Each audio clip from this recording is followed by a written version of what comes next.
The 7-5 Commanders storm into MetLife Stadium Sunday to take on the 7-4 New York Giants in an old-school NFC East showdown that's ripe with playoff implications.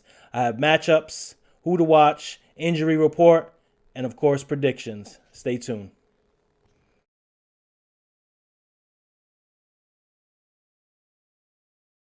Thank you for tuning in to another episode of Tommy's Takes. I'm your host, Tommy G. You could have been anywhere in the world, but you're here with me, and I appreciate that. Please like, subscribe, turn notifications on. You could also check me out on Twitter at TommyG105. Please check out my Giants Country team, articles, pods, interviews, you name it. We got it. If you've already supported and you continue to support, from the bottom of my heart, thank you. But let's get right to it. Big one this Sunday at MetLife. Biggest game of the year so far. You could argue this is the biggest game in the last 6 seasons for the New York Giants. The 7-5 Commanders coming in red hot. Giants are 7-4. Both teams in the midst of the playoff hunt. Both teams right in the middle of the NFC East battle.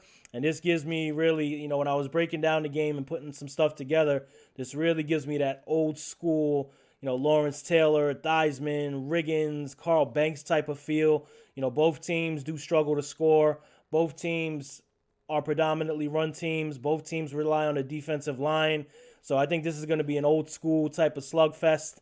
I think I would go with the under in this matchup. Giants have been, doing some poking around with Odell Beckham. He's set to come in and visit, 2-day visit. See what happens with that. He could provide an instant boost to this wide receiver core. More news to come on that shortly. Let's get into who the Giants are facing. The Commanders come in this week red hot. Winners of 6 out of the last 7 games. They weathered the storm of starting 1-4. Ron Rivera, a couple press conference meltdowns. An owner that can't seem to get anything right, no matter what he tries. The latest evidence is the Sean Taylor, memorial, statue, and they unveil it, and it's basically a wire mannequin for Sean Taylor. And I was a big fan of Sean Taylor, one of my favorite players in the NFL. Played the safety position the right way. He deserves a little bit better than that wire mannequin. But anyways, got to give the Commanders credit. With all that going on, they've strung together a win streak here. 6 out of their last 7 games they've won. And honestly, when you look at what they face, it's been a fairly easy schedule. I counted them one quality win, but that was a huge quality win. The Eagles were 8-0 when Washington beat them. That was a big one. But when you look at the rest of their wins, not too much to brag about. Same thing with the Giants. Giants I count with 2 quality wins over Baltimore and Tennessee. We all thought the Green Bay game would be one, but they've really bottomed out at 4-8. But the Washington team is a good one. They're led on offense by fifth-year quarterback Tyler Heinicke. He's having a mediocre season so far after stepping in for an injured Carson Wentz, which Wentz could be on his way back very soon. That should be interesting to see what happens in Washington, because even though Heinicke has some mediocre numbers, he has an 82.7 passer rating, 7 touchdowns, 5 interceptions. He has made several clutch plays for Washington. And what I've always said about Heinicke, and he always seems to come and go and come and go, he always seems to have that magic to him. And you've seen it in the playoff game, 2 seasons ago. Always has that magic about him. So, when Wentz does come back, going to be very interesting to see what Ron Rivera does. Washington is a run-first team, evidenced by their game last week. 37 rush attempts against 23 pass attempts. That's lopsided. They got rookie Brian Robinson. He's played well, rushed for 100 yards last week. The defense, this is where this team really, really thrives. This Washington defense is not one to be played with. They basically thrive off of their defensive line. They've given up 19.7 points per game. That's good for 8th in the NFL. And when you look at this Giants offense that's all of a sudden really started to struggle, and, Giants offense wasn't knocking it out of the park before that, but they started to struggle even more. The run game has been inept. Pass game has been fairly basically non-existent. And Jack Del Rio has done a great job with this Washington defense, honestly. They're 10th in the NFL, like I said, in points per game. They're 8th in the NFL in rushing yards given up, which is a big key because the Giants are a running football team. And like I said, they've struggled to pass. So the Giants need to attack this defense properly. You definitely don't want to get down early. You want to put the pressure on Taylor Heineke. You want to make him pass. You don't want to have him comfortable back there. And like I said, these two teams are very similar. Like I said earlier, both 7 wins off a soft schedule. Both prefer to run and then pass. Both rely on their D-lines. Both want to show the rest of the football world that those 7 wins were legit, regardless of the softish schedule. So this is going to be a tight game. This is going to be a close one. And the Giants are coming in, losing 3 out of the last 4. They've been reeling, let's be honest. And for New York, it's really been the injury bug. I'm a firm believer in a lot of these issues you're seeing. The regression with Saquon. Daniel Jones not really able to hit that next step the last few games. I'm a huge believer in the injuries have caused a lot of these problems. Same thing on defense. You've seen the perfect example of injuries affecting this team was last week versus Dallas. In the first half, Wink runs blitz, blitz, blitz. Blitzes hit home. The man coverage doesn't get exposed. What happens in the second half? It wears down. That defensive game plan can't stand up when you have third, fourth string cornerbacks out there, when you're missing your stud pass rusher in Azeez Ojulari. But good news, help is on the way. Giants getting back a slew of starters. And they were missing 9 starters in that Dallas game. So give them some credit. But when you have backups in there, it's going to lead to mistakes. It's going to lead to turnovers. It's going to lead to teams easily identifying who to go after and who to pin their ears back. Because the Giants are a run-first team on offense, and they're a blitz, blitz, blitz, blitz, blitz team on defense. So they're not hard to figure out. It's not a team that's going to run trickeration, try to fool you all over the field. This is an old-school football team. Run first, rely on the defense. And super hard to do that when you're missing 3 offensive linemen. You're missing 2 of your top cornerbacks. You're missing one of your top edge rushers. I mean, just missing one of those players is tough. When you combine all those together, I think that's why this Giants team has struggled. And honestly, it was remarkable they kept with Dallas last week. I know they say, moral victories are for minor league coaches, but that was a moral victory because most people were thinking the Cowboys were going to come in and blow their doors off right away. Stunk they couldn't hold on. Penalties. Giants are struggling with penalties this season. That also reared its ugly head versus Dallas. But New York still has the 7th best rushing game in the NFL. Star running back Saquon Barkley has struggled of late. He's failed to hit over 3.5 yards per carry in 3 of the last 4 games, which is shocking. But when you dig a little bit deeper into Saquon's numbers and where he's at, it's not as shocking. He's on pace to shatter his career carries record. And, he's been injured a lot in his career, so he hasn't had those carry attempts. But, I mean, when you look at this team, there's not a lot outside of Saquon Barkley. There really isn't because there's no receivers other than Darius Slayton that can take the top off the ball. There really isn't. There's no receivers other than Darius Slayton that can consistently catch the ball. Richie James has done it here and there. Obviously, he had the 2 big fumbles, so haven't seen a lot of him, even though he did score last week. So you're going to look for this Giants team to run the ball again on Sunday. And whatever is wrong with Saquon, if it was the injuries on the offensive line, that should be fixed Sunday. If it's him wearing down due to carries, I would think you're going to see a little bit more of a running back, not by committee, but you're going to see a little bit tilted more towards Breida, Brightwell, even though Brightwell is on the injury report. Not sure if he's going to play. We'll get to injuries in a couple minutes. But you're going to see a little bit of a different offense, I think. You're not going to see the 35 carry Saquon versus Houston because he does look a little worn down out there. Maybe it's the shoulder. He hurt his shoulder versus Green Bay. But this is the thing. This time of year, if you want to be a top player and you want to be a star player and you want that big contract, this is the time of year when you earn it. These final 6 games, this is playoff atmosphere football going forward. And the Giants are in a place where they haven't been the last 6 seasons. So if you're Saquon Barkley, strap it up, get ready to go, and lead this team to the playoffs. And I don't want to hear about rebuild. It's a rebuild. They're playing with house money. Yes, they're definitely playing with house money. If they only win another game or 2 to end this season, I don't think anyone's going to be in an uproar. But on the flip side of that, you have a unique opportunity in year 1 of a rebuild with a new head coach, new GM, a roster that's filled with holes and backup players starting to make the playoffs in that first season. So that's a unique opportunity. And if you're Saquon Barkley, what better is to put at the top of your resume than led this team to the playoffs.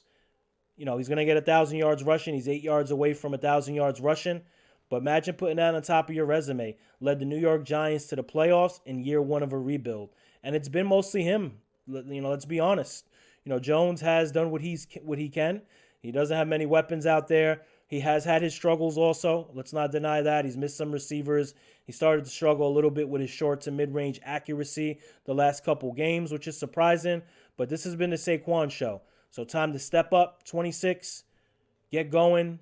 You had a little bit of a breather here after the Dallas game. You're getting some guys back on that offensive line. We're going to get to injuries in a second. Time to do it. If you're Saquon Barkley, you're the captain, you're the leader. You put this team on your back all year. That needs to continue now because this is where the great players are made this time of the year. So we'll see what happens with Barkley. I think he's going to be very happy when he hears this injury report. So listen, we all know whether you're a Giants fan, whether you're a Giants content creator, or you're a Cowboys fan or an Eagles fan, Giants seem to always be decimated by injuries. It's the bane of the Giants' existence for whatever reason. This year has been no better. And like I said, look at the Cowboys game. Giants were missing 9 starters in that game. Barely had a team to take the field. So this week is good news. You're going to be getting back. And I say most likely because I never like to say definitely with injuries. You never know what could happen before Sunday. But you're looking like you're going to get back Evan Neal, Fabian Moreau, Daniel Bellinger, Ben Bredesen. Feliciano's going to be back playing. Obviously, Nick Gates has come back from his injury. So Giants come into this game with a little bit of a different problem. Where are we going to put some of these guys on the offensive line? Whereas in the past, it's been, where can we find guys? Let's hit the street. Let's look what teams drop players off in the last couple of days. So this is a really good problem for the Giants to have. I think this is huge. Let's start with Daniel Bellinger, rookie tight end, 4th-round draft pick this year. Really, really came on. Not just as a blocker. He's been a great pass catcher for Daniel Jones, his outlet guy. Every time on those bootlegs when Jones sprints out, he's looking for Bellinger, and he's been double duty. He's been a great blocker and a good catcher. So having him come back for that offense, I think you're going to see an immediate impact. I think you're going to see some more RPOs. You're going to see some more read options. You're definitely going to see some more of those moving pockets and bootlegs. And I think the difference is you're going to see them execute it more efficiently now that you have an Evan Neal. And if you line Neal and Bellinger up on that right side and you run a bootleg there, you probably don't got to worry about the defensive end or a blitzing linebacker instantly blowing it up like you've seen the last couple of weeks. That's big. You got Bredesen coming back. Where they're going to plug him in is going to be interesting. But this is the healthiest this Giants offensive line has been probably since the start of the season. You do still have some players that are out, unfortunately. Obviously, Adoree Jackson, not sure if he's going to come back this season. Xavier McKinney, probably not coming back this season. You have Joshua Izudu, did not practice, probably not going to play this week. Shane Lemieux, doesn't sound that he's going to come back this season either. He has a reoccurrence of the toe injury. And an interesting one, Darius Slayton missed practice with illness. So hopefully he'll be okay. Giants definitely need Darius Slayton in there. He's been a big guy on offense outside of Barkley and Jones' favorite target. You seen that last week with the head top against the Cowboys. So all in all, that's great. That's great news for the Giants, a team that's really been robbed by these injuries the last few weeks, which is a shame because you start 6-1, you have all the good feels, you have everything headed in the right direction, and you play a stinker against Detroit. You had your injuries there. You lose Adoree Jackson. You lose to the Cowboys. You lose to Seattle. Seattle game was before most of these injuries. That was just a well-played game by Seattle. So a little bit of redemption now for the Giants. And I think the coaching staff could do a little bit more now, right? Coaching staff could open it up a little more. Maybe Wink doesn't have to blitz 48% of the time now that he has Azeez Ojulari back. Azeez coming back takes pressure off of Kayvon Thibodeau. Now, he could pin his ears back some more and not worry about constant double teams. He's just got to worry about the holdings. Got to act out those holdings so the refs call it. But I think that's big. So I think you'll see Azeez slowly brought back in. He's only played 2 games this season. Obviously had 8 sacks last year as a rookie. Came on the scene strong. But I think it's huge. So I think those are some of the adjustments you'll see.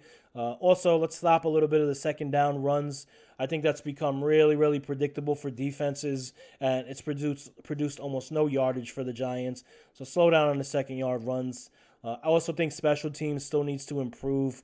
You had 2 punts last week versus Dallas. You could have downed inside the goal line, back into the end zone. Those are 25-yard swings on both of those. So really look for special teams to improve for this game. But all in all, you're getting healthier. You got 7 wins. This is the spot the Giants wanted to be in, and nobody thought they would be in. It's December. Giants are in it. Meaningful football, playoff football. Only thing to that is the race has gotten a lot tighter, especially with the Commanders playing well. So this is going to be an interesting stretch. The Commanders, play the Giants twice in a row. They play them this week, bye week, and then play them after the bye week. So that's going to be interesting. Giants still have 2 Philly games coming up, Minnesota, and can be tough. It's a tough stretch for the Giants. It's rated the number 1 toughest remaining schedule. But hey, it is what it is. You got some guys back. Time to show improve. And like I said, for Jones and Barkley, no contracts right now. They're playing for contracts. They're playing for their football lives, their next contracts. So big, big stretch for them. Before I go on to matchups, drop those predictions in the comments. I got something nice to give away. Tell me the score. Tell me who wins. I want to see tons of comments. I'll also post on Twitter to remind everybody if you follow me on Twitter. But I would love to give something nice away to somebody out there, especially some of my loyal followers. You have to be subscribed, though, to win. That's the one caveat. All right, let's get into matchups now.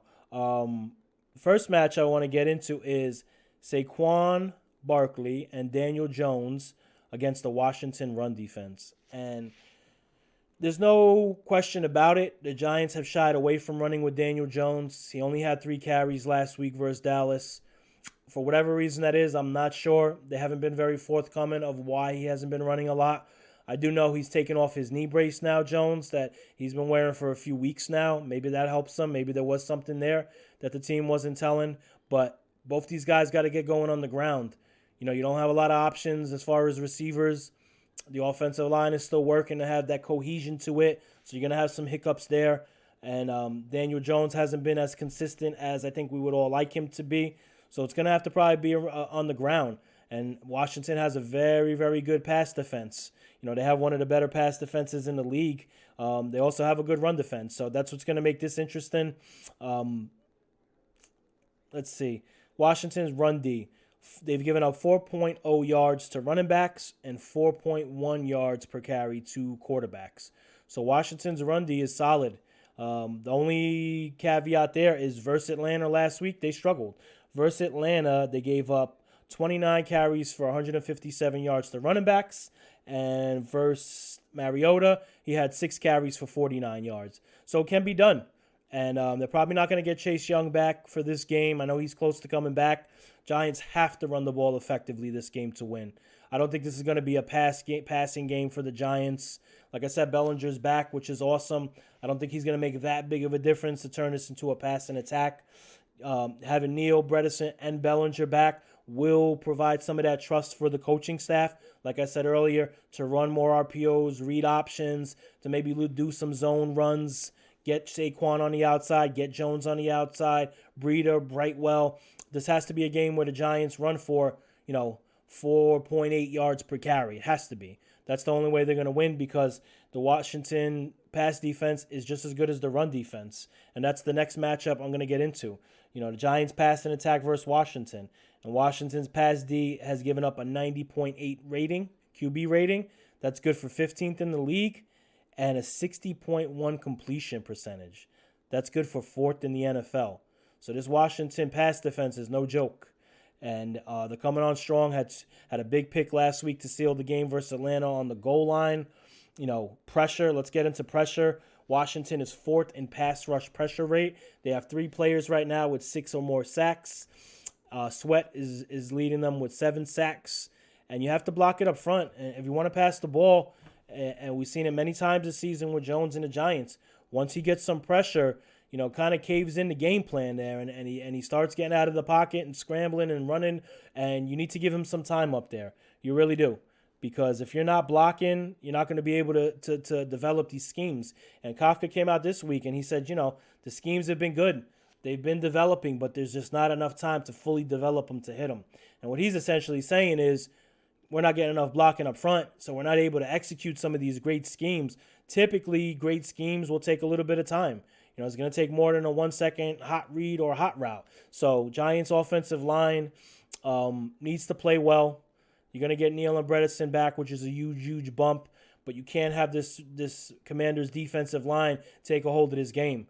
Because if they do, there's no winning. If they can control the point of attack and hold Barkley in check and get pressure on Jones, going to be a scary game. But I do think the Giants can run on this team. I do think DJ can get back going on the ground. He's going to have to. For whatever reason, and this is the whole debate with Jones, whether you're a supporter of his, whether you think he should be gone, the one thing everyone can agree on is the passing game is just not working right now. Hasn't really worked all year. It's had a couple of spots here and there, but does seem broken a lot of times, whether it's miscommunications, drops, missed passes, missed opportunities. The passing game does seem fairly broken. So you want to see some of that change down the stretch here. In these last 6 games, you want to see Jones air it out a couple times, show great accuracy. Lead this team like he did, when they were the first 7 games and they were 6-1, and he was leading long drives without Barkley versus Green Bay. That's the Jones you want to see get back. You really haven't seen that the last few weeks. I'll reiterate, I think that was largely in part due to the injuries, and not even just the injuries that they have now. I mean, what about the players the Giants have lost already? And Sterling Shepard, another safety valve for Jones, gone. Kadarius Toney, not a big loss, but he was slated as a starter coming into the season. He's gone to Kansas City.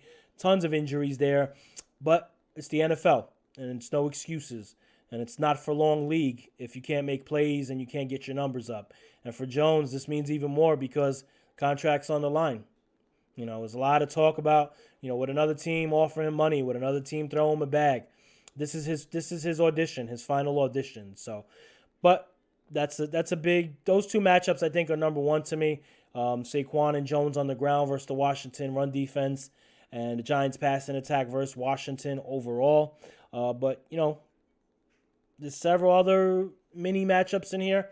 Giants run D versus the Skins offense. The Skins rushing attack. They've been getting a lot better. They're not one of the best rushing teams in the NFL by any stretch, but I mean, it's at 25th in rushing on the year, but in the last 3 games, Washington has averaged 160 yards rushing. So that's a lot. That's a team that's ascending rushing-wise, and the Giants have struggled rushing-wise.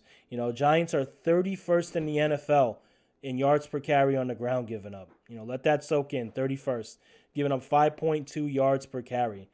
And listen, Heineke is not the best quarterback, far from an elite quarterback, but any quarterback in the NFL, if you can give him a rushing attack in front of him, and they can run the ball successfully, and he could pick his spots, and he could pick you apart off the play action, most quarterbacks can be successful like that. So have to stop the run if you're the Giants.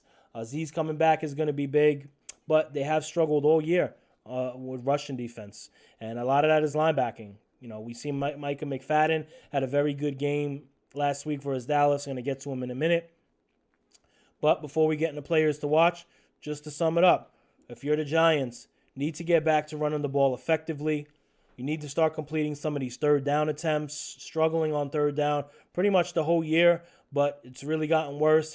Last week versus Dallas, I think they were 3 for 14 combined 3rd and 4th downs, not scoring points like that, not sustaining drives like that, and you need to sustain drives to help the defense. Defense has played well for the most part all season, but you've seen it last week on the field too much. And eventually they wore down. The first half they had two turnovers. They're flying around. And then the offense just punt.